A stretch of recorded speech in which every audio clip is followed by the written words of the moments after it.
after permanent settlement, the second land revenue system introduced by British was the Mahalwari system. In the Mahalwari system, it was imposed or it was implemented in northwest provinces of Bengal, which is now part of Uttar Pradesh. It was introduced in the year 1822 by a person whose name was Holt Mackenzie. Now, according to Holt Mackenzie, in the North Indian society, village is an institution and so it has to be preserved. And for that, he sent many collectors, British collectors, whose job was to go to each and every village of this northwest province of Bengal and to inspect the land, to see the size of the land and size of the field, and to cultivate and to examine how much revenue can be generated from that particular plot or that particular land. They also have to look into the customs of the people and rights of the people. So they don't want to harm the custom and rights of the people also, but want to get revenue from the land also.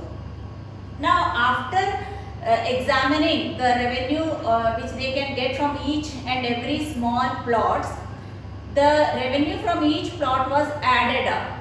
So it will become the revenue of the village. So instead of asking the revenue from each and every peasant, they asked the revenue from the whole village.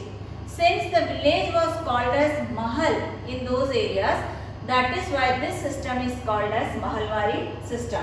So in the Mahalwari system, the revenue was collected from the village as a whole.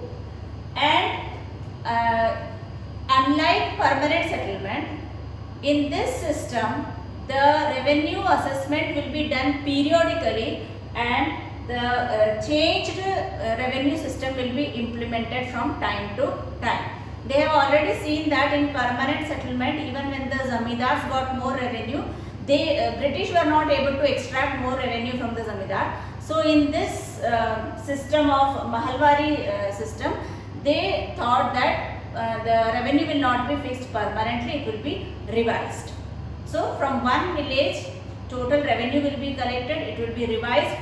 And then next question is, who will be the in charge of collecting revenue from the village? So this job was given to the village headman, and there was no zamindar as such as was there in the permanent settlement.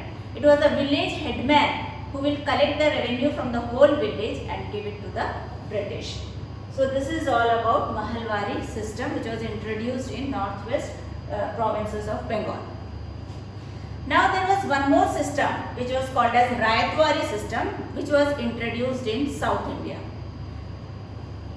In South India, it was first tried, or it was done in a trial basis by a person whose name was Captain Alexander Reid. So after Alexander Reid introduced this system, it was further developed by Thomas Munro. So this system is also called as Munro system because it was developed by Thomas Munro.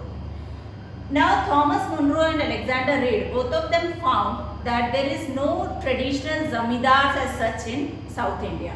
So there was no point of giving the revenue collection duty to the zamindars because zamindars are not there. So they thought that here they will directly have a settlement with the peasants. The peasants are called as ryots. So that is why this system is also called as Rayatwari system. So here the settlement was directly made with the cultivators. That means each and every cultivator's land will be carefully assessed.